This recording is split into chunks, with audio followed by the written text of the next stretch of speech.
ரோமருக்கு நிருபம் 12வது அதிகாரம் 1-2 வசனங்களை நாம் பார்ப்போம். ரோமருக்கு நிருபம் 12வது அதிகாரம் 1-2 வசனங்களை நாம் படிப்போம். அப்படி இருக்க சகோதரரே, நீங்கள் உங்கள் சரீரங்களை பரிசுத்தமும் தேவனுக்கு பலியாக ஒப்பு கொடுக்க வேண்டும் என்று தேவனுடைய இரக்கங்களை முன்னிட்டு வேண்டிக் கொள்கிறேன். இதுவே நீங்கள் செய்யத்தக்க புத்தி உள்ள ஆராதனை. நீங்கள் இப்பிரபஞ்சத்திற்கு ஒத்த வேஷம் தெரியாமல் தேவனுடைய நன்மையும் பிரியமும் பரிபூர்ணமான சித்தம் இன்னதென்று பகுத்து அறியத்தக்கதாக உங்கள் மனம் புதிதாகிறதுனாலே மறுரூபம் ஆகுங்கள். தருமையான ஞாயிற்றுக்கிழமையின் காலைகளிலும் உங்களோடு கூட தொடர் போதனையாக யூ ஆர் நியூ கிரியேஷன் என்கிற தலைப்பின் கீழே பேசிக்கொண்டு வருகிறேன். அதாவது நீங்கள் புது சிருஷ்டிகளாய் இருக்கிறீர்கள். ஆண்டவராகிய இயேசு கிறிஸ்துவை ஏற்றுக்கொண்டதன் மூலமாக வாழ்க்கையிலே பல நன்மையான மாற்றங்களை, மறுமைக்கான மாற்றங்களை நாம் அடைந்து கொண்டு வருகிறோம். அதன்படி பார்ப்போமே ஆனால் ஒரு விசுவாசியுடைய அடிப்படை என்ன? ஒருவன் கிறிஸ்துவுக்குள் இருந்தால் அவன் புதிய சிருஷ்டியாய் இருக்கிறான். பழையவைகள் எல்லாம் ஒழிந்து போயின, எல்லாம் புதிதாயின என்பதே கிறிஸ்துவ வாழ்க்கையின் கோட்பாடாய் இருக்கிறது. அப்படி பார்க்கும்பொழுது நம்முடைய வாழ்க்கையிலே எல்லாம் புதிதாயின என்கிற நிலைக்கு வருவதற்கு சில காரியங்களை நாம் பார்த்து கொண்டு வருகிறோம், தொடர்புதையாக கேட்டுக்கொண்டு வருகிறோம். அதுல இந்த ரோமர் 12வது அதிகாரம் 1-2 வசனங்கள் சொல்லுகிற காரியம் என்ன? முதலாவது வசனத்துல உங்கள் சரீரங்களை நீங்கள் ஜீவனுள்ள பலிகளாக என்ன பண்ண வேண்டும்? ஒப்பு கொடுக்க வேண்டும். இதுவே நீங்கள் செய்யத்தக்க புத்தி உள்ள ஆராதனை என்று சொல்லப்படுகிறது. புது சிருஷ்டிகளாய் இருக்கிறவர்களுடைய ஒரு அடையாளம் அவர்கள் ஆராதிக்கிறவர்கள். they are worshippers of God. கடவுளை ஆராதிப்பவர்கள், தேவனை ஆராதிப்பவர்கள், ஜீவனுள்ள தேவன் யார் என்பதை அறிந்து விசுவாசித்து ஆராதிப்பவர்கள். அப்ப நீங்கள் புது சிருஷ்டிகளாய் இருக்கிறீர்கள் என்றால் ஆராதனை ரொம்ப முக்கியம். அதுல சொல்றார், உங்கள் சரீரங்களை பலிகளாக ஒப்பு கொடுத்து பண்ணுங்கள், நீங்கள் ஆராதனை செய்யுங்கள். பழைய ஏற்பாட்டு காலத்துல பலிகள் என்று சொல்லும் பொழுது அந்த குறிப்பிட்ட மிருகத்தை துண்டு துண்டாக வெட்டி அதோட ரத்தத்தை முழுதும் வடிந்தோட செய்து பின்பதாக கடைசியாக அந்த மாம்சத்தை நெருப்பினால் சுட்டு இவ்வளோ வேலையை நடக்கும். அப்பதான் அது முழுமையான பலியாக ஏற்றுக்கொள்ளப்படும். அப்ப இன்றைக்கு அவர் என்ன சொல்ல வர்றாரு? உங்கள் சரீரங்களை அப்படின்னும் போது வெறும் இந்த சரீரத்தை மட்டும் ஆண்டவர் கேட்கிறாரா? இல்லை. எதை கேட்கிறாரு? மனுஷன் எப்படி இருக்கிறானோ அந்த விதத்துல கேட்கிறார். இந்த சரீரத்துக்குள்ள முக்கியமான சில காரியங்களை வைத்திருக்கிறார். ஒன்னு ஆவி, இன்னொன்னு ஆத்துமா. இது ரெண்டு தான் பாத்தீங்கன்னா அந்த மனுஷனை அடையாளப்படுத்துகிறது, அந்த மனுஷனுடைய வாழ்க்கை யார் என்பதை காண்பிக்கிறது. ஒரிஜினல் மனுஷன் யார் என்பது அந்த மனுஷனுடைய ஆவியும் ஆத்துமாவும் தான் தீர்மானிக்கிறது. சரி, அப்போ ஒரு விசுவாசி யார், அவன் எப்படிப்பட்டவன் அப்படின்றது சரீர பிரகாரமான அடையாளங்களை வைத்து அல்ல, சரீர பிரகாரமான வெளி பிரகாரமான ஏதோ ஒரு மாற்றங்களை வைத்து நான் கிறிஸ்துவன், கிறிஸ்துவுக்குரியவன், ஆண்டவருக்காக இதை செய்து விட்டேன் அது செய்து விட்டேன்னு சொல்றதுக்கு இல்ல. கிறிஸ்துவ வாழ்க்கை என்பதை it started from in you, உங்களுக்குள்ள இருந்து ஆரம்பிக்கிற ஒரு மாற்றம், அங்கிருந்து ஆரம்பிக்கிற மாற்றத்தை தான் சொல்றாரு. ஜீவனுள்ள பலிகளாக ஒப்பு கொடுங்கள், இதுவே நீங்கள் செய்யத்தக்க புத்தி உள்ள ஆராதனை. புத்தி உள்ள ஆராதனை என்ன? என் ஆவி, ஆத்மா, சரீரத்தை தேவனுக்கு என்று ஒப்பு கொடுத்திருப்பது, ஆஃபர் பண்ணுவது, முழுவதுமாக கொடுப்பது, அர்ப்பணிப்பது, அதுவே புத்தி உள்ள ஆராதனையாக இருக்கிறது. சரி, அதன்படி நாம் சில காரியங்களை பார்த்து கொண்டு வருகிறோம். அதுல முக்கியமா புத்தி உள்ள ஆராதனை. இந்த புத்தி உள்ள ஆராதனை செய்வது என்றால் என்னன்னு பார்க்கும்போது முக்கியமான ஒரு 3 காரியங்களை நாம் பார்த்து கொண்டு வருகிறோம். என்ன காரியம்? ஒன்று ஆவி, இரண்டாவது ஆத்துமா, மூன்றாவது சரீரம். ஒரு மனுஷனை எடுத்துக்கொண்டால் இது மூணுமே அவனுக்குள்ள இருக்குது. ஆவினா அதுதான் அவனுக்கும் தேவனுக்குமான தொடர்பு, அல்லது ஒரு மனுஷனை முழுவதுமாக தீர்மானிக்கக்கூடிய இடமாக ஆவி இருக்குது. Spirit makes men to do anything. இந்த ஆவி தான் மனுஷனை செயல்பட வைக்கிறது, இந்த ஆவி தான் மனுஷனை பேச வைக்கிறது, கிரியை செய்ய வைக்கிறது, சிந்திக்க வைக்கிறது, எல்லாத்தையும் பண்ணுது. இந்த ஆவி தான் முதன்மையானது. ரெண்டாவது, இந்த ஆவிக்கு அடுத்த ரெண்டாவது நிலை பார்த்தீங்கன்னா மனம், அல்லது உள்ளம், மணிக்கு மனம் சொல்ற மைண்ட். இந்த மைண்டோட வேலை என்னது? இதுக்குள்ள தேவன் விருப்பத்தை, ஆசைகளை, சித்தங்கள் எல்லாம் கொள்ளும்படியான ஆற்றல் அந்த மனத்துக்கு கொடுத்திருக்கிறார். மூன்றாவது தான் சரீரம். இந்த சரீரத்துக்கு பாருங்க வேற வேலையே கிடையாது. இந்த ஆவி ஆத்துமா ஒன்னு சொல்லுவோம், இந்த சரீரம் கேட்கும். அப்ப முதல்ல எதை சரி பண்ணணும்னு பாத்தீங்கன்னா உங்க ஆவியை தான் சரி பண்ணணும். ஏன்னா இந்த ஆவி சரி பண்ணாதான் உங்க ஆத்துமா சரியாகும். உங்க ஆத்துமா சரியானதான் உங்க சரீரம் ஜீவனுள்ள பலிகளாக ஒப்பு கொடுக்கப்பட முடியும். சரி, அதன்படி நாம் பார்த்து கொண்டு வரும்பொழுது அதுல தற்போது நாம் பார்த்து கொண்டு வருகிற காரியம், அல்லது கடந்த வாரத்தில் நம்ம ஒரு காரியத்தை பார்த்தோம். என்னது அது? ஆவி உள்ளத்தில், ஆவியினால் உள்ளத்தில் விருத்த சேதனம் செய்யப்பட வேண்டும். Circumcision is to be done inwardly by the Spirit. அதாவது மனுஷனை இயக்குவது, அல்லது மனுஷனுடைய மனதை புதிதாக்குவது, புது சிருஷ்டியாக மாற்றுவது, அவனுடைய எண்ணங்களை மாற்றுவது, இது எல்லாமே எங்கிருந்து ஆரம்பிக்குது, எங்கிருந்து ஸ்டார்ட் பண்ணுது, எதனால் அது காரியம் சாதிக்கிறதுனா from the spirit, ஆவியினால் அவனுடைய காரியங்கள் மாற்றப்படுகிறது. இந்த ஆவிக்கு இன்னொரு 2 பேர் உண்டு, உள்ளம். இந்த 2 பேருமே ஆவியை குறிக்கிற வார்த்தைகள் தான். இந்த ஆவி எங்க தங்கி இருக்குது, இந்த ஆவி எங்க செயல்படுகிறதுன்னு பார்த்தா மனதில் இல்லை, மைண்ட்ல ஆவியை கடவுள் வைக்கல. எங்க வச்சிருக்கிறார்? அதை உங்களுடைய உள்ளத்துல வைத்திருக்கிறார். எங்க வைத்திருக்கிறார்? அதை உள்ளத்துல தான் ஆவி இருக்குது. மனதில் என்ன இருக்குது? ஆசைகள், விருப்பங்கள், சித்தங்கள், யோசனைகள் இதெல்லாம் வச்சிருக்கிறாங்க. அது வேற டிபார்ட்மெண்ட். இது என்னுடைய வேலை என்ன? உள்ளத்தில் அல்லது இருதயத்துல தேவன் தம்முடைய ஆவியை வைத்து, இந்த ஆவி தான் தீர்மானிக்கிறது எதை செய்யணும், மனதுக்கு எதை கொண்டு போக, எல்லாவற்றையும் தீர்மானிக்க ஆற்றல் எதுக்கு உண்டு? உண்டு. எதுக்கு தான் உண்டு? அது ஆவிக்கு தான் உண்டு. மனுஷன் பிறந்த உடனே என்ன பைபிள் வேதம் சொல்லுகிறது? அவன் பாவியா இருக்கிறான். அவனுக்குள்ள பாவம் இருக்கிறது. எங்க? அவன் மனதுல பாவம் இருக்குதா? இல்ல, அவன் உள்ளத்துல பாவம் இருக்குது. எங்க உள்ள பாவம் இருக்குது? ஆமா, அவனுடைய உள்ளத்துல பாவம் இருக்கிறபடினாலே கொஞ்ச நாள் அது மனதை பாதிக்கிறது. மனதை பாதித்த பிறகு அது செயலாய் சரீரத்தில் அது வெளிப்பட ஆரம்பிக்கிறது நம்ம பார்க்கிறோம். அப்ப ஒரு கிறிஸ்துவனுடைய மாற்றம் என்பது ரோமர் 12:2 சொல்ற மாதிரி, உங்கள் மனம் புதிதாகிறதுனாலே நீங்கள் மறுரூபமாகலாம். மனதை நீங்க மாற்ற முடியாது. நல்லா புரிச்சுங்க. மனம் என்பது மாறிக்கொண்டே இருக்கக்கூடிய இயல்பு உள்ளது. இன்னைக்கு ஒரு காரியத்தை விரும்பும், நாளைக்கு ஒரு காரியத்தை வெறுக்கும். அதே காரியத்தை இன்னைக்கு வெறுக்கிற காரியத்தை நாளைக்கு விரும்ப ஆரம்பிக்கும். இன்னைக்கு செய்யணும்னு நினைக்கிற காரியத்தை நாளைக்கு செய்யாது. இதுதான் மனதுடைய பிரச்சனை. ஏன்னா மனதுடைய கண்ட்ரோல் எங்க இருக்குதுன்னு பாத்தீங்கன்னா உள்ளத்துல இருக்குது. உங்கள் மனதை கட்டுப்படுத்தி இயக்கக்கூடிய ஆற்றல் உங்கள் உள்ளத்துக்கே உண்டு. இப்போ உள்ளத்தை இயக்கக்கூடியது எதுன்னு பாத்தீங்கன்னா உன் ஆவிதான். The spirit controls your heart. உள்ளத்தை கட்டுப்பாடுபடுத்தி அல்லது உள்ளத்தை தேவனுடைய சித்தத்தின்படி நடக்க வைக்கக்கூடிய ஆற்றல் எதற்குண்டு? ஆவிக்கு உண்டு. அதனால்தான் பரிசுத்த நமக்கு யாரை கொடுத்திருக்கிறாராம் நமக்கு. அவருடைய வேலை என்ன? நம்முடைய உள்ளத்தை சரியாக்கி புதிதாக்கி அதுல தேவனுடைய திட்டங்களை கொண்டு வந்து வைத்து இதெல்லாம் வச்ச உடனே அடுத்தது மனம் அதுக்கு ஏற்றபடி இயங்க ஆரம்பிக்கிறது. மனம் புதிதாக ஆரம்பிக்கிறது. புரியுதுங்களா உங்களுக்கு? சரி, கடந்த வாரத்தில் அதை எடுத்து பேசியிருந்தேன் நான். ஆவியினாலே நீங்கள் ஆவியினாலே நீங்கள் விருத்த சேதனம் பண்ண வேண்டும். விருத்த சேதனம் எப்படி செய்யணும்ன்றது ரோமர்ல சொல்றாரு. செவிகளிலும் உங்கள் இருதயத்திலும் விருத்த சேதனம் செய்யுங்கள். எங்க செய்யுங்கன்றாரு? என்ன சொல்ல வராரு? வணங்கா கழுத்துள்ளவர்களே, செவிகளிலும் இருதயத்திலும் விருத்த சேதனம் செய்யணும்ன்றார். அப்படின்னு அர்த்தம், உங்கள் செவிகளும் உங்கள் இருதயமும் தேவனோட வசனத்தை, தேவனோட வார்த்தையை கேட்க வேண்டும். உங்கள் காதுகள் அல்ல, வெறும் காதுகள் அல்ல, வெறும் உங்களுடைய மனம் அல்ல, வெறும் மனம் அல்ல. எது கேட்கணும்? உங்களுடைய உள்ளம் தேவனுடைய வசனத்தை கேட்கிறதா இருக்க வேண்டும். அதனாலதான் சொல்றாரு, முழுமையாய் தேவனுக்கு அர்ப்பணிக்க வேண்டும்னா அப்படிதான் செஞ்சாகணும். உங்க உள்ளத்தை தான் முதல்ல கொடுக்கணும். நீங்க உள்ளத்துல தான் பாத்தீங்கன்னா பல விதமான கேடு உள்ள சிந்தனைகளும் எண்ணங்களும் யோசனைகளும் விருப்பங்களும் ஆசைகளும் தேவையில்லாத சுவாபங்களும் எல்லாம் அடங்கி இருக்குது. பழைய மனுஷன் சொல்லக்கூடிய அல்லது எல்லாம் ஒழிந்து போயின்னு சொல்லக்கூடிய எல்லா காரியமும் அங்கதான் இருக்குது. அப்ப அதை சரி பண்ணணும்.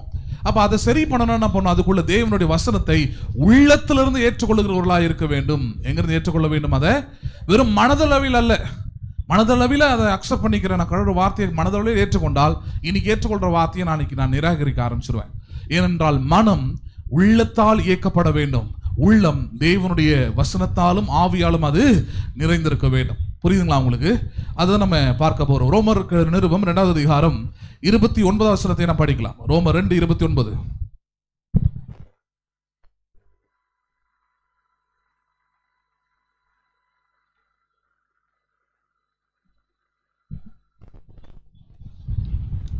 ரோமர் 2:29 பாருங்க.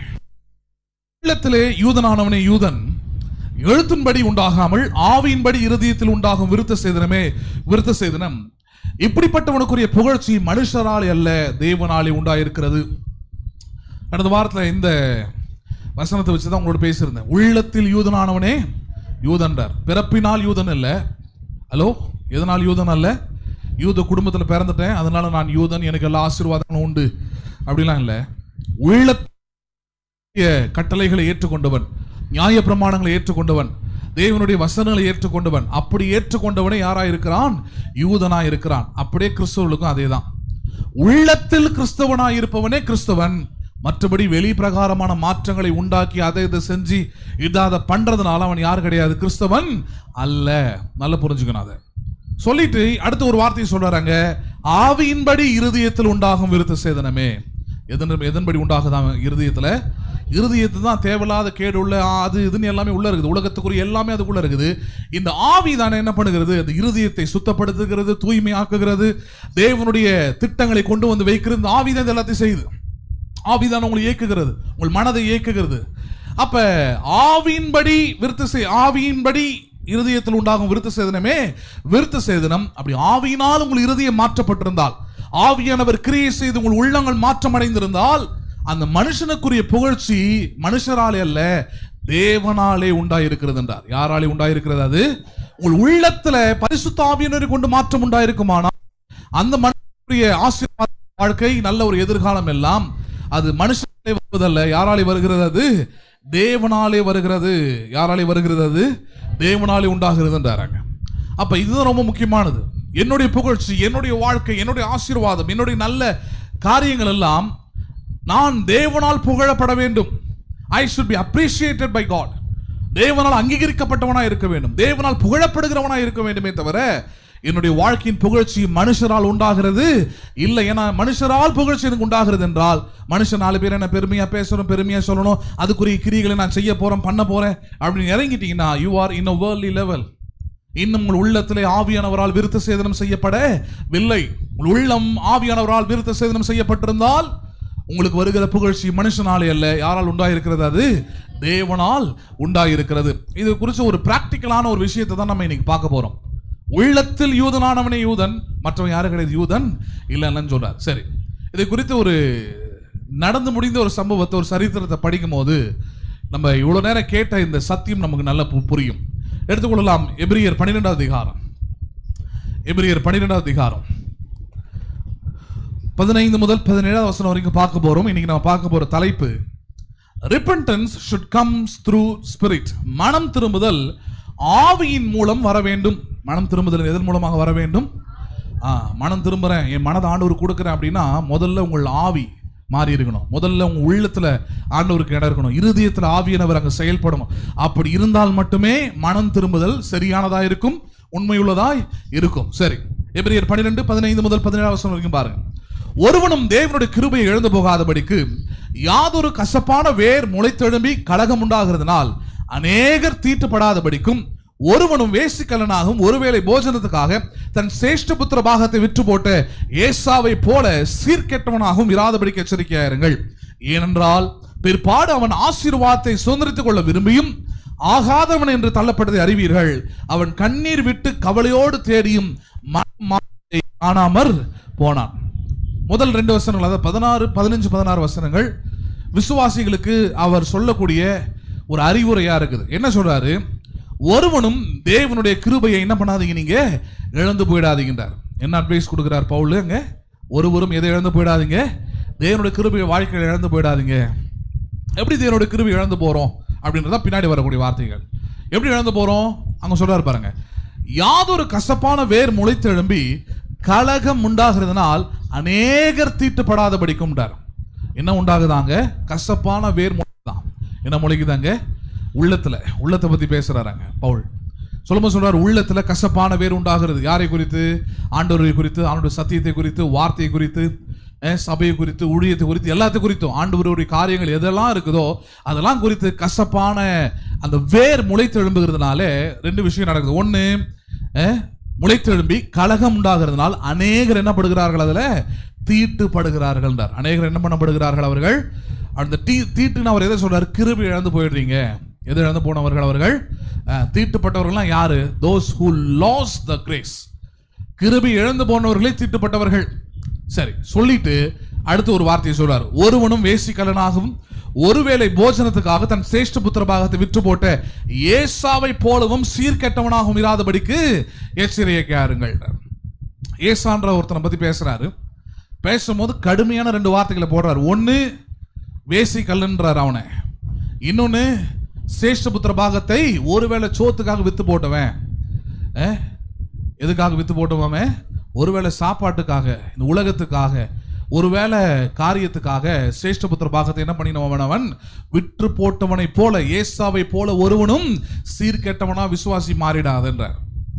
இன்னைக்கு அப்படிதான் நடந்துகிட்டு இருக்குது இல்லையா? ஏன் அப்படி சொல்றாரு? அடுத்த வசனத்துல அங்க பாயிண்ட் இருக்குது. என்னது? ஏனென்றால் பிற்பாடு அவன் ஆசீர்வாதத்தை சுதந்திரித்துக் கொள்ள விரும்பியும். என்னது சீர்கேட்டு போயிட்டான், ஆண்டு விட்டு விலகியாச்சு, ஆண்டுடைய திட்டத்துக்கு எதிராக உள்ளத்தை மாத்திக்கிட்டான், வேசிக்கலனா இருக்கிறான். அதெல்லாம் கடந்த 2-3 வாரங்களா உங்களோட பேசியிருக்கிறேன் நான். ஆண்டுடைய விருப்பம் சித்தத்தை விட்டு நம்ம செய்யக்கூடியது எல்லாமே என்னது? லஸ்ட்ஃபுல் ஸ்பிரிட் தான். அப்படிப்பட்ட ஒருவனாய் தான் ஏசா மாறினான். அப்படிப்பட்ட ஒருவனாய் ஒரு விசுவாசி மாறக்கூடாது.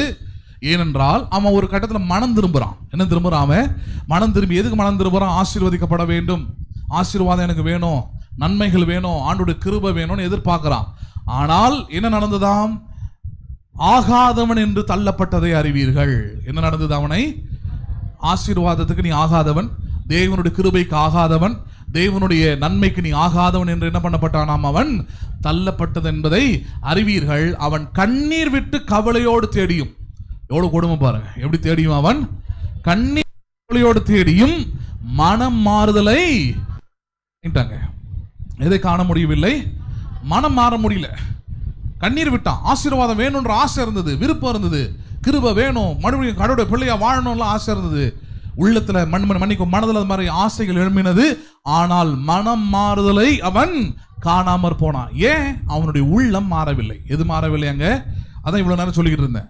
டைரக்டா மனம் மாற முடியாது. டைரக்டா எது மாறணும்? முதல்ல உள்ளம் தான் மாறணும். உள்ளத்தை தான் பரிசுத்த ஆவியினரை கொண்டு, ரோமர்ல படிச்சோம் இல்லையா, உள்ளத்தில் யூதனானவனே யூதன். மனதளவில் நான் யூதனா இருக்கிறேன், அது வேலைக்காகாது. சரீர அளவில் யாருக்கும் நான் பிறந்திருக்கிறதுனால யூதன் வேலைக்காகாது. உள்ளத்திலிருந்து எங்க உங்கள் ஆவி செயல்படுகிறதோ, எங்க தேவன் தங்கி வாசம் பண்ணுகிறாரோ, எங்க உங்களுடைய மனதை கட்டுப்படுத்தக்கூடிய ஆற்றல் உண்டாயிருக்கிறதோ, அப்படி உள்ளத்தில் விருத்த சேதனம் பண்ணப்பட்டாலே ஒழிய மனம் மாறுதலை ஒருபோதும் ஒருவரும் காண முடியாது. இன்னைக்கு இருக்கிற கிறிஸ்தவ உலகத்தை அதான் பார்க்கிறோம். ரட்சிக்கப்பட்டிருக்கிறேன்னு சொல்லுவாங்க, ஞானஸ்நானம் எடுத்திருக்கிறேன்னு சொல்லுவாங்க. ஆனால் கடவுளுடைய வார்த்தைக்கு ஏற்றவாறு அவனுடைய மனம் மாறி இருக்குதான்னு பார்த்தா இருக்காது. அவளுடைய மனம் கடவுளுடைய வசனத்தை எல்லாவற்றையும் ஏற்றுக்கொள்கிறதா, சத்தியத்தை எல்லாவற்றையும் ஏற்றுக்கொள்கிறதா? இல்லை. ஏன் ஏற்றுக்கொள்ளலை? ஏன்னா மனம் சில விஷயங்களை ஏற்றுக்கொண்டிருக்கிறது. ஏசாவை போல ஆசீர்வாதத்தை ஏற்றுக்கொண்டிருக்கிறது, நன்மையை ஏற்றுக்கொண்டிருக்கிறதே தவிர தேவனுடைய கிருபையை என்ன பண்ணல? அது ஏற்றுக்கொள்ளல. தேவனுடைய சத்தியத்தை அது ஏற்றுக்கொள்ளல. உள்ளத்தை ஆண்டவர் கொடுக்கல. உள்ளம் உலகத்தை சார்ந்ததா இருக்குது அவனுக்கு. உள்ளம் கானானிய ஸ்திரீகளை நோக்கி இருக்குது அவனுக்கு. உள்ளகம் தேவனுக்கு விருப்பமில்லாத காரியங்களை நோக்கி இருக்குது. ஆனால் மனமோ தேவனுடைய ஆசீர்வாதத்தை விரும்புது. அதனால சொல்றார், மனம் மாறுதலை அவன் காணாமற் போனான். அவன் அழுதான், கெஞ்சானான். அதனாலதான் தேவன் என்ன பண்றதுல அவனுக்கு ஆசீர்வாதத்தை கொடுக்கவே இல்லை. அதனால என்ன பண்ணவில்லை? அவனுக்கு ஆசீர்வாதத்தை கொடுக்கவே. ஏன் புது சிருஷ்டியா மாறணும்ன்றதுக்கு சொல்றேன் நான். வாழ்க்கையில் நீங்கள் புது சிருஷ்டியாய் மாறவில்லை என்றால் நீங்கள் ஞானஸ்நானம் எடுத்திருக்கலாம், சபைக்கு வந்திருக்கலாம், சபையில செய்யக்கூடிய அனைத்து செயல்களிலும் உங்களுக்கு ஈடுபாடு இருந்திருக்கலாம், கம்யூனியன் எடுத்திருக்கலாம், ஜெபத்தில் வந்திருக்கலாம், ஆராதனைக்கு வந்திருக்கலாம். Everything you are may be involved. எல்லாத்தையும் இன்வால்வாக இருந்திருக்கலாம். ஆனால் ஒன்றுக்கு நடக்காது. என்னது? ஏசாவை போலவே உங்கள் வாழ்க்கை மாறும். யாரை போலவே மாறும் அது? ஏன் ஏசாவை போல மாறணும்னா அதுதான், ஒருவனும் கிருபையை இழந்து போகிறான். எப்படி இழந்து போகிறான்? உள்ளத்தில் ஆண்டவருக்கு இடம் இல்லை, உள்ளத்தில் உலகத்துக்கு இடம், உள்ளத்தில் சொந்தக்காரங்களுக்கு இடம், உள்ளத்தில் மனுஷனுக்கு இடம், உள்ளத்தில் உலக கோட்பாடுகளுக்கும் பிரின்சிபல்ஸுக்கும் இடம். அங்கே யாருக்கு இடம் இல்லைங்க? ஆண்டவருக்கு இடம் இல்லை. வெறும் மனதளவில் ஆண்டவரை துதிக்கிறது, வெறும் மனதளவில் ஆண்டவரை கொஞ்சம் இடம் அவர் கொடுத்து வச்சிருக்கிறது. சரி, இந்த சம்பவத்தை இங்கே எபிரேயர்ல புதிய ஏற்பாட்டில் புதிய உடன்படிக்கையின் விசுவாசிகளுக்கு இதை போதிக்கிறார் இந்த 3 வசனங்களை சொல்லி. இந்த சம்பவத்தில் போய் பார்க்கும்போது, நடந்த இடத்துல போய் பார்க்கும்போது இன்னும் தெளிவாக நம்ம புரிந்து கொள்ளலாம், எடுத்துக்கொள்ளலாம். ஆதியாகமம் 25 அதிகாரம். ஏசா இப்படி மனதளவில் அவன் உள்ளத்தில் மாற்றம் அடையாமல் மனதளவில் அவன் செயல்பட்டபடினாலே அவன் ஆசீர்வாதத்தை இழந்து போகிறது காரணமாக இருந்தது என்பதை பார்க்கலாம். ஆதியாகமம் 25 20வது வசனத்திலிருந்து நாம் பார்ப்போம்.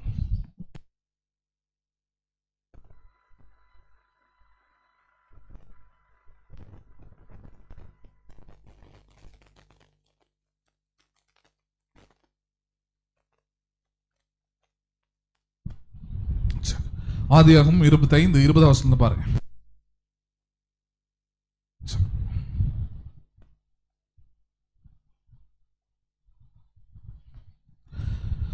ஆதியாகமம் 25 20வது வசனத்துல இருந்து, ஈசாக்கு ரெபேக்காளை விவாகம் பண்ணுகிற போது 40 வயதாய் இருந்தான். இவன் பதான் ஆராம் என்னும் சிறிய தேசத்தானாகிய பெத்துவேலுக்கு குமாரத்தியும் சீரிய தேசத்தானாகிய லாபானுக்கு சகோதரியுமானவள். மலடியா இருந்த தன் மனைவிக்காக ஈசாக்கு கர்த்தரை நோக்கி வேண்டுதல் செய்தான். கர்த்தர் அவன் வேண்டுதலை கேட்டருளினார். அவன் மனைவி ரெபேக்காள் கர்ப்பம் தரித்தாள். அவள் கர்ப்பத்திலே பிள்ளைகள் ஒன்றோடு ஒன்று மோதிக்கொண்டிருந்தன. அப்பொழுது அவள் எப்படியானால் எனக்கு எப்படியோ என்று சொல்லி கர்த்தரிடத்தில் விசாரிக்கும்படி போனாள். அதற்கு கர்த்தர், 2 ஜாதிகள் உன் கர்ப்பத்தில் உண்டாயிருக்கிறது, 2 வித ஜனங்கள் உன் வயிற்றிலிருந்து பிரியும், அவர்கள் ஒரு ஜனத்தார் மற்ற ஜனத்தாரை பார்க்கிலும் பலத்திருப்பார்கள், மூத்தவன் இளையவனை சேவிப்பான் என்றார்.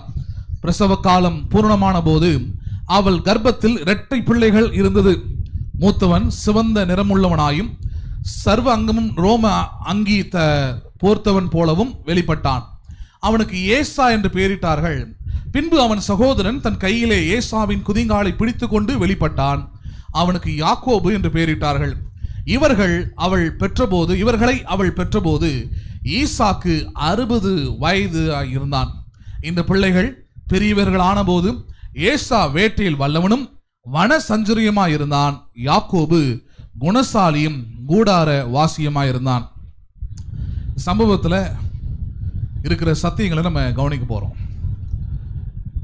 ஆபிரகாமின் மகனாகிய ஈசாக்கு ரெபேக்காள் என்கிற பெண்ணோடு திருமணமாகிறது. திருமணமான பிறகு கர்ப்பமாக இருக்கிற காலகட்டத்தில் பிள்ளைகள் வயிற்றுக்குள்ள ஒன்றோடு ஒன்று மோதி கொள்ளுகிற ஒரு சம்பவம் நடக்குது. நடந்த உடனே ரெபேக்காள் நல்ல ஒரு ஆவிக்குரிய பெண்ணாக இருக்கிறபடினாலே நேரடியாக ஆண்டவர் இடத்துல போய் விசாரிக்கிறார். ஆண்டவரே, இது எப்படிப்பட்டதா இருக்கிறது, இது என்ன அடையாளம், why it is happening to me, ஏன் இப்படி நடக்குதுன்னு கேட்கும்போது ஆண்டவர் அவளுக்கு முக்கியமான ஒரு விஷயத்தை சொல்லிக் கொடுக்குறார். என்ன காரியம் அது? 23, அதற்கு கர்த்தர், 2 ஜாதிகள் உன் கர்ப்பத்தில் உண்டாயிருக்கிறது. ஹலோ, இதுதான் இப்ப ரோமர்ல உள்ள படிச்சுக்கிட்டு இருந்தோம். உள்ளத்தில் யூதனானவனே யூதன். ஈசாக்குக்கு பிறந்ததுனால ஏசா இஸ்ரவேலா மாறிட முடியாது. பேசுறது புரியுதுங்களா உங்களுக்கு? ஈசாக்குக்கு ஏசா பிறந்ததுனால அவன் தான் மூத்த குமாரன். ஈசாக்கு இஸ்ரவேல் சந்ததி, ஆபிரகாமின் சந்ததி. ஆபிரகாமுக்கு உண்டான ஆசீர்வாதங்கள் எல்லாம் ஈசாக்கு உண்டாயிருக்கிறது. அடுத்தது ஈசாக்கு உண்டாயிருக்கிற ஆசீர்வாதத்துக்கு சொந்தம் யாருன்னு பார்த்தீங்கன்னா இயற்கை பிரமாணத்தின் பிரகாரம் ஏசா தான் சொந்தம். ஆனால் ஏசாக்கு அந்த ஆசீர்வாதம் கிடைக்கல. இயற்கை பிரமாணத்தின்படி அவன் தான் உரிமையாளன். ஏன் கிடைக்கல? அதான் இங்க சொல்றாருங்க. என்ன காரியம் அது? சாராளுக்கு சொல்ற மன்னிக்கும், ரெபேக்காளுக்கு சொல்ற, உன் வயிற்றில் 2 குழந்தைகள், 2 குழந்தைகளும் 2 ஜாதிகளாய் இருப்பார்கள். என்ன ஜாதிகளாய் இருப்பார்கள் அவர்கள்?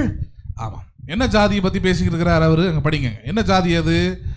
உன் வயிற்றிலிருந்து பிரியும், அவர்களில் ஒரு ஜனத்தார் மற்ற ஜனத்தாரை பார்க்கிலும் பலத்திருப்பார்கள், மூத்தவன் இளையவனை சேவி ஜாதி.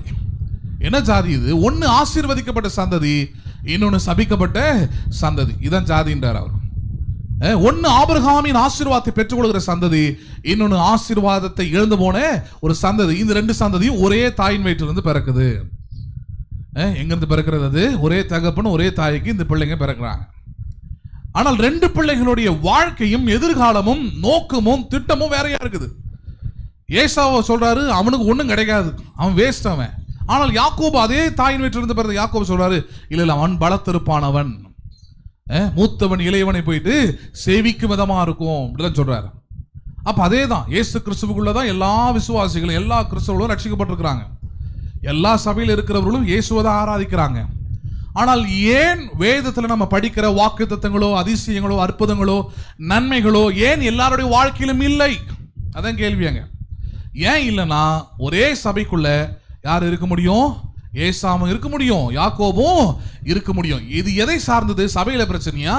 இல்ல, அதுதான் பின்னாடி நம்ம படிக்கிறோம். எங்க 27 வசனம் பாருங்க. இந்த பிள்ளைகள் பெரியவனான போது ஏசா வேட்டையில் வல்லவனும் வன சஞ்சரியமானான். புத்தி இதான் உள்ளம்னு.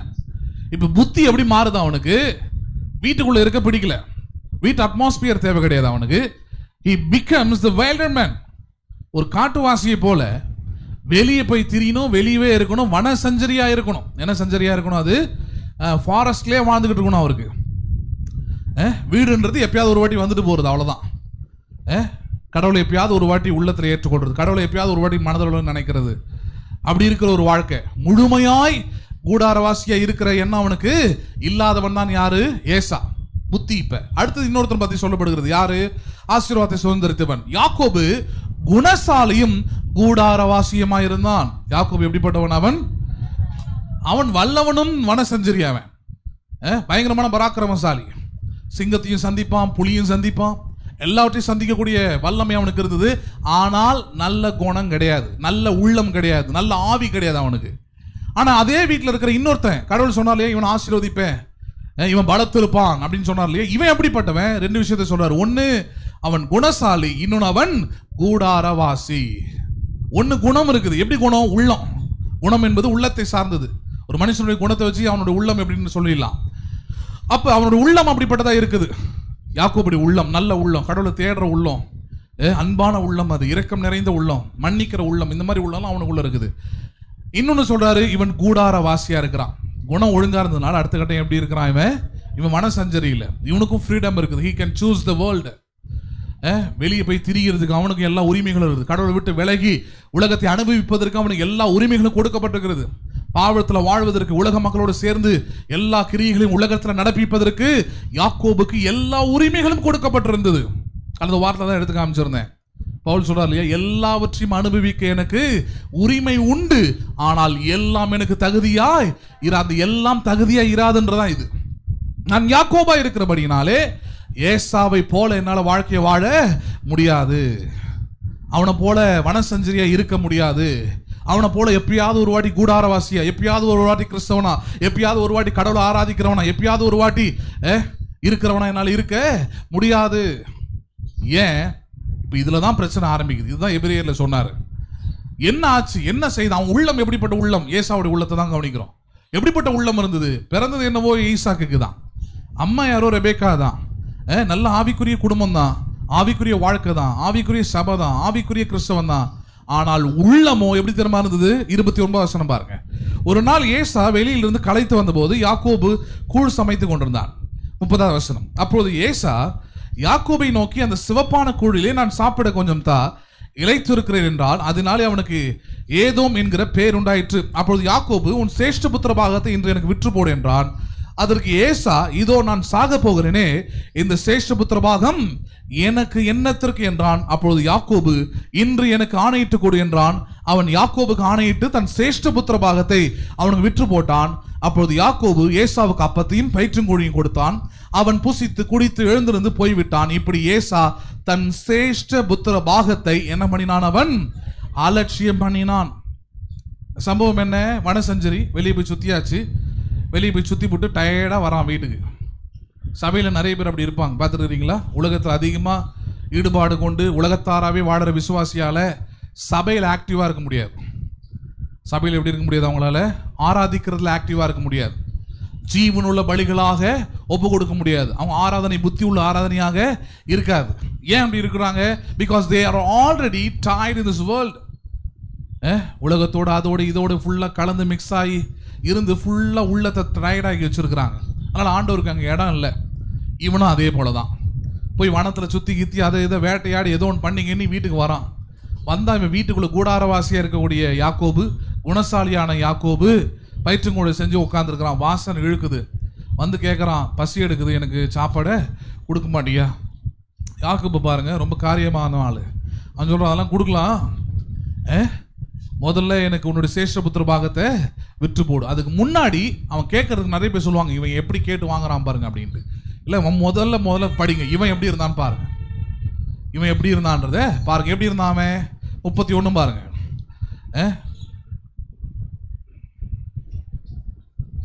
மணிக்கு 32 பாருங்க. அதற்கு ஏசா, இதோ நான் சாக போகிறேனே. என்ன பண்ண போகிறேனே? யாராவது சாப்பிடாம செத்து போன ஆளுங்க இருக்கிறாங்களா? அது ஒருவேளை சாப்பாடு இல்லை, அதனால செத்து போயிடுவீங்களா? எவ்வளோ புத்தி கெட்டு போயிருக்கு தான் சொல்கிறேன். உள்ளம் கெட்டு போயிருந்தா அது இப்படி தான் இருக்கும். எப்படி இருக்குது புத்தி? நான் சாக போகிறேன், சாப்பாடு இல்லாமல் சாக போகிறேன், எனக்கு என்னத்துக்கு இந்த சேஷ்ட புத்திர பாகம், எனக்கு என்னத்துக்கு இந்த கிறிஸ்தவ வாழ்க்கை, எனக்கு என்னத்துக்கு இந்த அழைப்பு, எனக்கு என்னத்துக்கு இந்த ரட்சிப்பு, எனக்கு என்னத்துக்கு இந்த ஆண்டவர், எனக்கு என்னத்துக்கு இந்த ஆவியானவர், எனக்கு என்னத்துக்கு இந்த பரிசுத்த வாழ்க்கை? நானே சாக போகிறேன், எனக்கே ஒன்றும் இல்லை, அனுபவிக்கிறதுக்கு எதுவும் இல்லை, இதெல்லாம் வேறையா எனக்கு? அந்த சோர்வினால்தான், அந்த மாதிரியான எண்ணத்தினால்தான் பல பேர் ஆண்டவரை தேடுவதே இல்லை. ஆண்டவருக்கு தங்களை ஜீவனுள்ள பலிகளாக ஒப்பு கொடுப்பதே இல்லாமல் ஏன் இப்படி இருக்கிறாங்கன்னா இதுதான் காரணம். அப்போ இந்த இடத்துல ஏசா பேசுகிற அந்த வார்த்தையை கவனிங்க. அவன் உள்ளம் எதை சொல்லுகிறது? சோறு இல்லாமல் நான் என்ன பண்ண போறேன்? நான் சாவ போறேன்.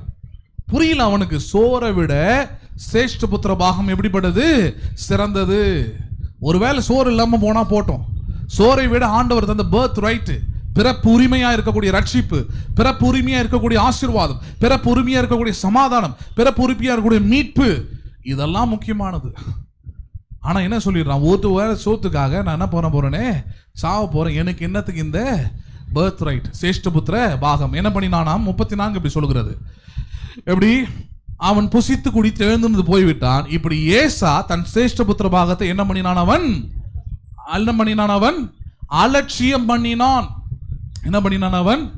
இன்னைக்கு அதுதான் இந்த சேஷ்டபுத்திர பாகம்ன்றது என்னது? மறுபிறப்பு, புதிய வாழ்க்கை, புதிய சிருஷ்டி, கடவுளுக்குள்ளே வாழ்வது, கிறிஸ்துவுக்குள்ள மறுபடியும் பிறந்திருக்கிறது. இதெல்லாம் எவ்வளவு அலட்சியமா விசுவாசிகள் தூக்கி போடுறதை நம்ம பார்க்கிறோம். ஏதோ இந்த உலகத்தின் சின்ன சின்ன காரியங்களுக்காக, அற்பத்தனமான சில விஷயங்களுக்காக யாரை அலட்சியம் பண்றோம்? நம்ம பிறப்பு உரிமையை அலட்சியம் பண்ணிடுறோம், பர்த் ரைட் அலட்சியம் பண்ணிடுறோம், நமக்கு தந்த ரட்சிப்பை நம்ம அலட்சியம் பண்றோம், அழைப்பை அலட்சியம் பண்றோம். இப்படி பண்ணதோடைய விளைவு தான் என்ன திரும்ப நடக்குது? ஆதியாகமம் 28 பாருங்க. ஆதியாகமம் 28:1 பாருங்க. ஈசாக்கு யாக்கோபை அழைத்து அவனை ஆசீர்வதித்து, நீ கானானியருடைய குமாரத்திகளில் பெண் கொள்ளாமல் எழுந்து புறப்பட்டு பதான் ஆராமில் இருக்கிற உன் தாயினுடைய தகப்பனாகிய பெத்துவேலுடைய வீட்டுக்கு போய் அவளிடத்தில் உன் தாயின் சகோதரனாகிய லாபானின் குமாரத்திகளுக்குள் பெண் கொள் என்று அவனுக்கு கட்டளையிட்டான். சர்வ வல்லமையுள்ள தேவன் உன்னை ஆசீர்வதித்து நீ பல பல ஜனக்கூட்டமாகும்படி உன்னை பழுகவும் பெருகவும் பண்ணி, தேவன் ஆபிரகாமுக்கு கொடுத்தும் நீ பரதேசியமாய் தங்கியிருக்கிறதுமான தேசத்தை நீ சுதந்திரித்துக் கொள்ளும்படி ஆபிரகாமுக்கு அருளிய ஆசீர்வாதத்தை உனக்கும் உன் சந்ததிக்கும் அருளாராக என்று சொல்லி ஈசாக்கு யாக்கோபை அனுப்பிவிட்டான். அப்பொழுது அவன் பதன் ஆராமில் இருக்கும் சிறிய தேசத்தனாகிய பெத்துவேலுடைய குமாரன் தனக்கு ஏசாவும் தாய் ஆகிய ரெபேக்காலின் சகோதரனுமான லாபானிடத்திற்கு போக புறப்பட்டான். என்ன அம்மா அப்பா கூப்பிட்டு சொல்றாங்க, ஏற்கனவே ஆசீர்வாதத்தை வாங்கிட்டான் யாக்கோபு கூப்பிட்டு சொல்றாங்க, யாக்கோபே நீ இந்த ஊர்ல இருக்க வேண்டாம். அதுக்கு 2 காரியம் இருக்குது. ஒன்னு, உங்க அண்ணன் பொறாம பிடிச்சவன், சபைக்குள்ள இருக்கிறவன் தான், ஆனா அவனுக்குள்ள எல்லா கெட்ட குணாதிசயமும் இருக்குது. ஏன்னா அவன் வனசஞ்சரி, அவன் ஒரு காட்டுவாசி, அவன் ஒரு உலகத்தான். யார் அவன்? உலகத்தான். சபைக்குள்ளேயே இருப்பான், அவன் வாயிலிருந்து வராது கெட்ட வார்த்தையே இருக்காது. சபைக்குள்ளேயே இருப்பான், அவனுக்குள்ள எல்லா விதமான அழுக்கும், எல்லா விதமான கசப்பும், எல்லா விதமான வேற்று சிந்தனைகளும் அவனுக்குள்ள இருக்கும். எங்க இருந்துகிட்டே? சபைக்குள்ள இருந்துகிட்டே. நல்ல குணம் இருக்காது அவனுக்குள்ள, நல்ல விருப்பங்கள் இருக்காது, நல்ல ஆசைகள் இருக்காது, நல்ல சிந்தை இருக்காது. முழுக்க முழுக்க உலகத்தின் மக்கள் என்ன சிந்தை, என்ன ஓட்டத்தில் இருக்கிறாங்களோ அதே ஓட்டத்தோடவே இருப்பான். ஆனா விசுவாசி அவனுக்கு பேர், ஆனா அவனுக்கு பேர் பாஸ்டர். அப்ப என்னது இங்க அதான் கேட்கிறாரு, சொல்றாரு இந்த ஊர்ல இருக்காத, இவன் மோசமான ஆளு, என் காலத்துக்கு அப்புறம் உனக்கு கொண்டு போடுவேன்னு சொல்லியிருக்கிறான், நீ கிளம்பி போயிடு. ஒண்ணு. 2வது ரொம்ப முக்கியமான ஒரு விஷயத்த சொல்றாரு. என்ன தெரியுமா? நீ இந்த தேசத்துல பெண் கொள்ளாமல், இந்த தேசத்துல என்ன பண்ணாமல், நீ இங்க வேண்டாம். எல்லாம் பெண்ணு தானே, எல்லாம் ஆண் தானே, எல்லாம் மனுஷங்க தானே, அதுல எந்த மாற்று கருத்தும் இல்லையே. ஹலோ, எல்லாரும் அப்படித்தானே சொல்லுவாங்க. அதுவும் கிறிஸ்தவர்லாம் அதுல ரொம்ப ரொம்ப அதிகமாக அதை பேசக்கூடிய ஆட்களாக இருப்பாங்க. எல்லாரும் மனுஷங்க தானே பிரதர், சொந்தக்காரனாக இருந்தால் என்ன இருக்குது, அவனு அதில் நான் வரவே இல்லை, அவன் மனுஷனா இல்லையான்றதுக்குள்ள நான் வரல. ஆனால் அவன் நம்பிக்கை என்ன, அவனுடைய பழக்க முறைகள் என்ன, அவனுடைய வழக்கம் என்ன, அவனுடைய சிந்தனைகள் என்ன, அவனுடைய எண்ணங்கள் என்ன, அவன் உள்ளம் யாருக்கானது? ஹலோ, புரியுதுங்களா உங்களுக்கு? நீதிக்கும் அநீதிக்கும், நீதிக்கு அநீதிக்கு என்ன கிடையாது சம்பந்தம். தேவனுடைய ஆலயத்துக்கு விக்கிரங்களுக்கு சம்பந்தம் இல்லை. எதை பத்தி பேசிக்கிட்டு இருக்கிறாரு? உங்களை பத்தி, புறஜாதியை பத்தி தான். அப்ப உங்களுக்கும் ரட்சிக்கப்படாத உங்களுடைய சொந்தக்காரங்களுக்கு என்ன வித்தியாசம்? உள்ள தளவுல மற்றதெல்லாமே ஆணு பெண்ணு அது இது ஜாதி இது எல்லாமே கரெக்டா இருக்கலாம் உங்களுக்கு. ஆனா எங்க பிரச்சனை வருது? இங்கதான் பிரச்சனை வருது. இங்க என்ன பிரச்சனை? இது உள்ளத்தில் யூதனானவனே யூதனா இருக்கிறான். எங்க யூதனானவனே யூதனவன், உள்ளத்தில் யூதனவன். அப்ப கிறிஸ்துவன் என்கிற வாழ்க்கை பாருங்க, அது ஜஸ்ட் வெளி பிரகாரமான ஒரு வாழ்க்கை கிடையாது. வெளியே நான் வந்தேன், ஏதோ நகையை கட்டிட்டேன், ஏதோ மாத்திட்டேன், ஏதோ பைபிள் வச்சிருக்கிறேன், அதல்ல. எங்க ஸ்டார்ட் ஆகுது? உள்ளத்துல யாக்கோபு போல கூடாரவாசியும் அவன் எப்படிப்பட்டவனா இருந்தான்? குணசாலியமாயிருந்தான். யாரா மாறுறான் அவன்? அப்படி மாறணும். அதான் டேர்ன் அவுட். உள்ளத்தை ஆண்டவர் கொடுத்து அங்கிருந்து லைஃப் ஸ்டார்ட் பண்ண ஆரம்பிக்கணும். ஆரம்பிச்சா கரெக்டா இருக்கும், எல்லாமே கரெக்டா. போனா அப்பா கிட்ட போனா ஆசீர்வாதம் வாங்கினா வந்தா. இப்ப அப்பாவே சொல்றாரு, நீ ஆசீர்வதிக்கப்பட்டவன், ஆபிரகாம் ஈசாக்கின் ஆசீர்வாதம் உனக்கும் உண்டாயிருக்கட்டும், ஜனங்கள் பலத்திருப்பார்கள். அதெல்லாம் சொல்லிட்டு முக்கியமான ஒரு விஷயத்தை அவனுக்கு சொல்றாரு. என்ன காரியம் அது? 6வது வசனம். ஈசாக்கு யாக்கோபை ஆசீர்வதித்து ஒரு பெண்ணை கொள்ளும்படி அவனை பதான் ஆராமுக்கு அனுப்பினதையும் அவனை ஆசீர்வதிக்கல், நீ கானானுடைய குமார்த்திகளில் பெண் கொள்ள வேண்டாம் என்று அவனுக்கு கட்டளையிட்டதையும். என்ன இட்டது? இன்னைக்கு அதுதான பிரச்சனையா இருக்குது. இன்னைக்கு வந்து இந்துவா கிறிஸ்டினா முஸ்லீமான்றது பிரச்சனை இல்லை. நீ கிறிஸ்துவ பெண்ணை தான் கல்யாணம் பண்றியா, அது எனக்கு பிரச்சனையே கிடையாது. நீ விசுவாசியை கல்யாணம் பண்றியான்றதான் கேள்வி எனக்கு. யாரை கல்யாணம் பண்றியா? நீ யாக்கோபை கல்யாணம் பண்றியா இல்லை ஏசாவை கல்யாணம் பண்றியா? ரெண்டு பேருமே ஒரே வீட்டில் தான் இருப்பான், ரெண்டு பேருக்குமே அப்பா அம்மா ஒன்னா தான் இருப்பான். ஆனா புத்தி வேற, அவனுடைய நம்பிக்கை வேற, அவனுடைய வாழ்க்கை முறை வேறு. பேசுறது புரியுதுங்களா உங்களுக்கு? எந்த சர்ச்சுக்கு ஒன்றா போயிருக்கலாம், இந்த சபையில கூட நீங்க இருக்கலாம். இந்த சபையில இருந்துக்கிட்டு நீங்க ஏசாவும் இருக்க முடியும், யாக்கோபும் இருக்க முடியும். அப்ப எதை வச்சு எங்க வாழ்க்கையில் இணைவதா இருக்கட்டும், வாழ்க்கையில வாழ்வதா இருக்கட்டும், பழகுவதா இருக்கட்டும், பேசுவதா இருக்கட்டும், எல்லாமே எதை வச்சிருக்குது? எதை வச்சிருக்குது? இந்த பிரின்சிபலை வச்சுதான். கானானியர் இடத்தில் பெண் கொள்ள வேண்டாம் என்று என்ன பண்ணினானா ஈசாக்கு தன் மகனுக்கு கட்டளையிட்டான். உன் விசுவாசத்தோடு ஒத்து போகிற, உன்னுடைய அழைப்போடு ஒத்து போகிற, உன்னுடைய தெரிந்து கொள்வதோடு ஒத்து போகிற, உன்னுடைய ரட்சிப்போடு ஒத்து போகிற பெண்ணை தான் நீ என்ன பண்ணணும், நாங்கள் கல்யாணம் செய்யணும், அந்த வீட்டுக்கு போன்றோம். ஏன் அப்படி சொல்றாரு ஈசாக்கு? ஏன்னா தன் மனைவி வந்த இடம் அவருக்கு தெரியும். தன் மனைவியை அந்த வீட்டில் இருந்து அனுப்பும் போது எப்படி அனுப்பினாங்களாம்? இதே லாபான் எப்படி அனுப்பினான் தெரியுமா? என் சகோதரியே, நீ கோடா கோடியாய் பெருகுவாயாக, நீ சத்துருக்களுடைய வாசல்களை நீ மேற்கொள்வாய் அப்படிலாம் ஆசீர்வதிச்சு அனுப்பினா. அதான் சொன்ன ஆசீர்வாதத்தின் சந்ததியை தெரிந்து கொள். பணத்தை பார்க்காத, அதை பார்க்காத. கானானிய ஸ்திரீகள் ரொம்ப அழகானவர்கள், ரொம்ப ரொம்ப அழகானவர்கள். அவங்களோட தேசம், அவங்களுடைய வாழ்க்கை முறை எல்லாமே. ஆனால் அது தேவனுக்கு ஏற்றவர்களா இருந்ததானா? இல்லை. அதனால சொல்றாரு, அவனுங்க உள்ளம் வேற, உன்னுடைய உள்ளம் வேற. அதனால இந்த தேசத்துல நீ பெண்ணு கொள்ளாமல் நான் சொல்ற பெண்ணை நீ எடுத்துக்கொள்வாயாக சொல்லிட்டு என்ன சொல்றாரு பாருங்க, 7ஆம் வசனம். யாக்கோபு தன் தகப்பனுக்கும் தன் தாய்க்கும் என்ன பண்ணினான்? அவன் ஹலோ எதுக்கு கீழ்ப்படுகிறான்? எந்த காரியத்துக்கு கீழ்ப்படுகிறான்? கல்யாணம் கல்யாணம் கல்யாணம் பண்ற வயசு வரைக்கும் யாருக்கு கீழ்ப்படுகிறானா? யாருக்கு? இன்னைக்கு 6வது 7வது வந்தாலே உனக்கு என்ன தெரியும்? வாயை மூடு. ஹலோ, உனக்கு என்ன தெரியும்? ஒருவேளை நல்ல ஆவிக்குரிய தகப்பன் தாயா இருந்தா சொல்றேன், நல்ல ஆவிக்குரிய தாய் தகப்பன் நல்ல ஆவிக்குரிய ஆலோசனைகளை சொல்றாங்கன்னா அது ஒருபோதும் நீ நிராகரிக்கவே கூடாது, ரிஜெக்ட் பண்ணவே அதை கூடாது. நல்லா ஞாபகம் வச்சுக்கிடுங்க. ஒருவேளை ஆவிக்குரிய தகப்பன் தாய் இல்லை, கூடார வாசி இல்லை, உலகத்தார், அவங்க உங்களுக்கு சத்தியம் நிறைய தெரியும் அப்படின்னா நீங்கள் ஆண்டவர் சொல்கிறது தான் நீங்கள் கேட்டாகணும். நான் சொல்லலை, வசனம் அப்படிதான் சொல்லுது. பிள்ளைகளே, உங்கள் பெற்றோருக்கு கீழ்ப்படிங்கள்ன்றது வசனம் இல்லை. அப்படி ஒரு வசனம் இருக்குதா? ஆனால் எல்லா மனசுலையும் அப்படி தான் பதிஞ்சிருக்கும். பிள்ளைகளே, உங்கள் பெற்றோருக்கு கர்த்தருக்குள் கீழ்ப்படியுங்கள், இது நியாயம். யாருக்குள் கீழ்ப்படியுங்கள்? நீங்கள் உங்கள் பெற்றோரே சொன்னாலும் சரி. பெற்றோர் உங்களுக்கு கடவுள் அல்ல, கடவுளுக்கு அடுத்தபடி தான் அவங்க. முதன்மையானவர் யார்? கடவுள் தான், ஆண்டவர் தான். அவருக்குள் அவங்களுக்கு என்ன பண்ணுங்க, நீங்க கீழ்ப்படி. ஆண்டவர் சொல்லி இருக்கிறாரு, அதனால நீ சொல்றதும் ஆண்டவர் சொல்றதும் ஒன்னா இருக்குது. ஆனா உங்க அம்மா அப்பா சொல்றதும் ஆண்டவருடைய சித்தமா வேற இருந்ததுன்னா யூ ஷுட் ரிஜெக்ட் இட். அது கண்டிப்பா என்ன பண்ணி ஆகணும்? நீங்க அது அம்மாவா இருந்தாலும் சரி, அப்பாவா இருந்தாலும் சரி, அந்த ஒரு ஆலோசனையை, அந்த ஒரு விஷயத்தை நீங்க ரிஜெக்ட் பண்ண பிள்ளைகள் கற்றுக்கொள்ள வேண்டும். அப்ப பிள்ளைகளுக்கு என்ன அறிவு உண்டாயிருக்கணும்?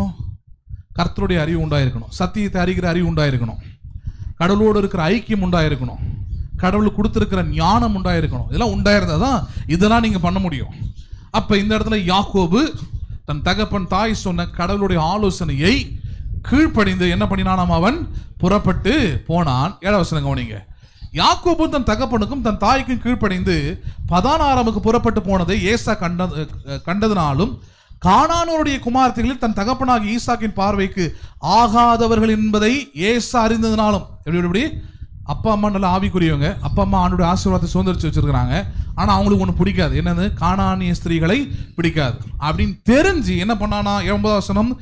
ஏசா இஸ்மவேல் இடத்துக்கு போய் தனக்கு முன்னிருந்த மனைவிகளும் மன்றி ஆபிரகாமுடைய குமாரனாகிய இஸ்மவேலின் குமார்த்தியும் நெபயோத்தின் சகோதரியுமாகிய மகளாத்தையும் அவன் விவாகம் பண்ணினான். சிம்பிளா சொல்லணும்னா, அம்மா அப்பாவுக்கு பிடிக்கல, அதை தான் போய் பண்ணுவேன். யாரை பண்ற? பெண்ண இல்ல, கானானிய ஸ்திரிய, உலகத்தை.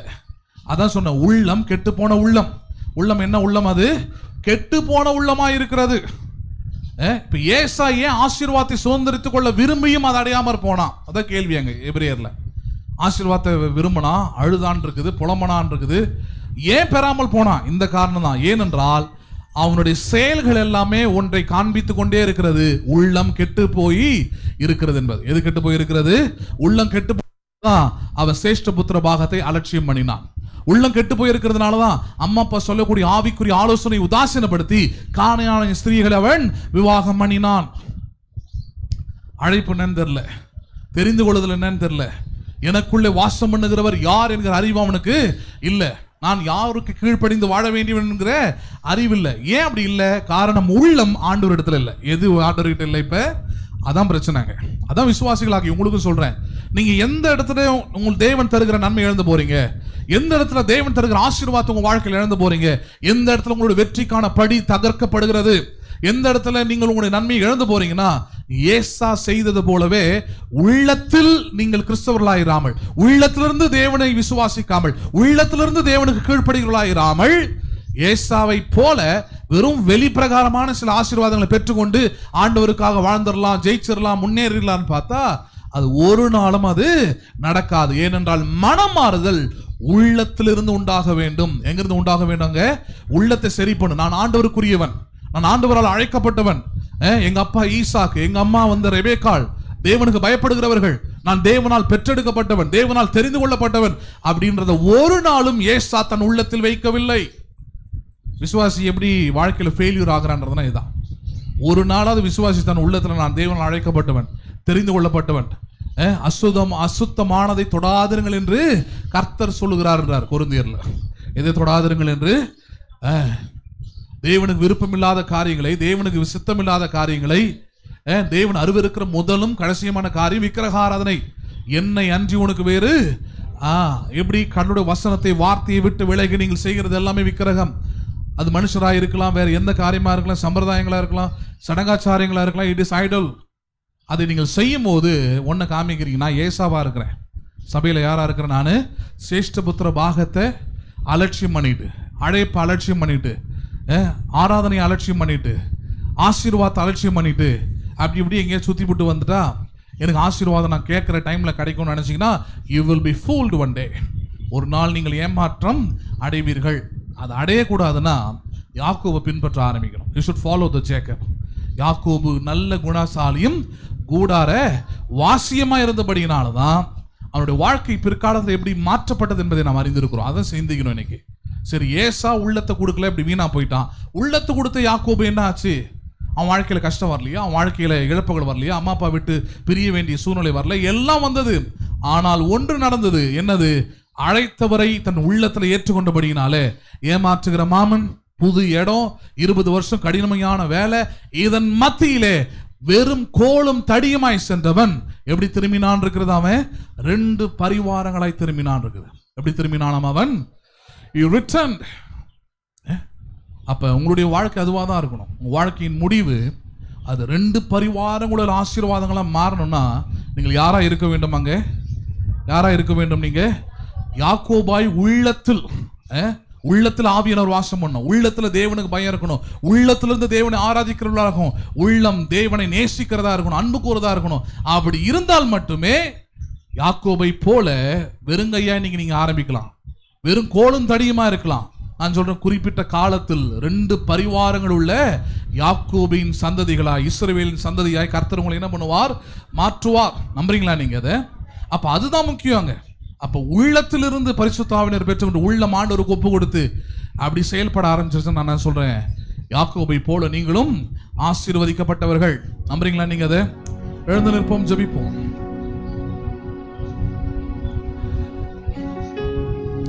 ஸ்தோத்திரிக்கிறோம் ஆண்டவரே, நாங்கள் உம்மை ஸ்தோத்திரிக்கிறோம், ஸ்தோத்திரிக்கிறோம், ஸ்தோத்திரிக்கிறோம். எங்கள் அன்பும் இரக்கமுள்ள பரலோக தகப்பனே, இந்த ஆசீர்வதிக்கப்பட்டதான அருமையான நல்ல காலை வேளைக்காக நன்றி செலுத்துகிறோம். கேட்டோம் சத்திய வசனத்திற்காக ஸ்தோத்திரம். எங்களை நீர் புது சிருஷ்டிகளாக அழைத்திருக்கிறீர் ஆண்டவரே. உடைய ஆவியானவரை கொண்டு, உடைய ரத்தத்தை கொண்டு எங்கள் உள்ளங்களை கழுவி எங்களை உடைய பிள்ளைகளாக நிலைநிறுத்திருக்கிறீர். உலகம் மாம்சம் பிசாசை ஜெயிக்கும்படியாக எங்களுடைய ஆவி ஆத்மா சரீரத்தினால் தேவனுக்கு பிரியம் ஆராதனையாக தெரிந்து கொள்ளப்பட்டவர்களாயும் இருக்கிறோம் ஆண்டவரே. அருமையான நேரத்தில் கூடி வந்திருக்கிற வார்த்தை கேட்ட ஒவ்வொரு பிள்ளைகளுக்குள்ளும் இந்த வார்த்தைகள், இந்த வசனங்கள் கிரியை செய்வதாக, உள்ளங்கள் புதிதாகட்டும், உள்ளங்கள் தேவனை விரும்பட்டும், உள்ளங்கள் தேவனுடைய வசனத்தை ஏற்றுக்கொள்ளதாக இருக்கட்டும், தேவனுடைய வார்த்தை கீழ்ப்படியக்கூடியதாக இருக்கட்டும். ஒருவனும் ஒருவேளை போஜனத்துக்காக ஆசீர்வாதத்தை இழந்த சீர்கெட்ட ஏசாவை போல இராதபடிக்கு தேவரின் உள்ளங்கள் உமக்கு நேராக திரும்பட்டும் ஆண்டவரே. பிள்ளைகள் உள்ளத்தை உமக்கு ஒப்பு கொட்டுட்டும். உலகத்துக்கல்ல, பணத்துக்கல்ல, மாம்சத்துக்கல்ல, பிசாசுக்கல்ல. Let each and everyone heart should be under Jesus Christ. அவருடைய உள்ளமும் இயேசு கிறிஸ்துவின் கையில் அது ஒப்பு கொடுக்கப்படட்டும். நீர் உள்ளங்களை ஆளுகை செய்வீராக. தேவரின் உள்ளத்திலிருந்து உம்மை ஆராதிக்கட்டும், உள்ளத்திலிருந்து உமக்கு கீழ்ப்படியட்டும், உள்ளத்திலிருந்து உமக்கு நன்றிகளை செலுத்தட்டும், உள்ளத்திலிருந்து உம்முடைய பிள்ளைகளாக அவர்கள் வாழட்டும். யாக்கோபை போல பின் நாட்களில் வாழ்க்கை இரட்டிப்பான ஆசீர்வாதத்தோடு நன்மையோடு கூட வாழ்ந்திருக்க அனுபவிக்க நீர் உதவி செய்வீராக. கூடி வந்திருக்கிற பார்த்து கேட்டு ஒவ்வொரு பிள்ளைகளையும் ஆசீர்வதியும். கிருபை சமாதானம் ஒவ்வொரு நாளும் கூட இருந்து வழி நடத்தும்படியாக நான் ஜெபிக்கிறோம். எங்கள் ஆண்டவரும் அருமை இரட்சகருமாய் இருக்கிற இயேசுவின் நாமத்தில் ஜெபிக்கிறோம் ஜீவனுள்ள நல்ல பிதாவே, ஆமென். என் ஆத்துமாவே கர்த்தரை ஸ்தோத்திரி, என் உள்ளமே பரிசுத்த நாமத்தை ஸ்தோத்திரி. என் ஆத்துமாவே கர்த்தரை ஸ்தோத்திரி, கர்த்தர் செய்த சகல உபகாரங்களை மறவாதே. ஆமென். ஆசீர்வாதம் நம்முடைய கர்த்தராகிய இயேசு கிறிஸ்துவின் கிருபையும் பிதாவாகிய தேவனுடைய அன்பும் பரிசுத்த ஆவியானுடைய ஐக்கியமும் இன்றைக்கும் என்றைக்கும் சதா காலமும் அனைவரோடு கூட இருப்பதாக. ஆமென், ஆமென். God bless you. மீண்டும் உங்களை நான் அடுத்த ஆராதனையில் சந்திக்கிறேன். கர்த்தர் உங்களை ஆசீர்வதிப்பாராக.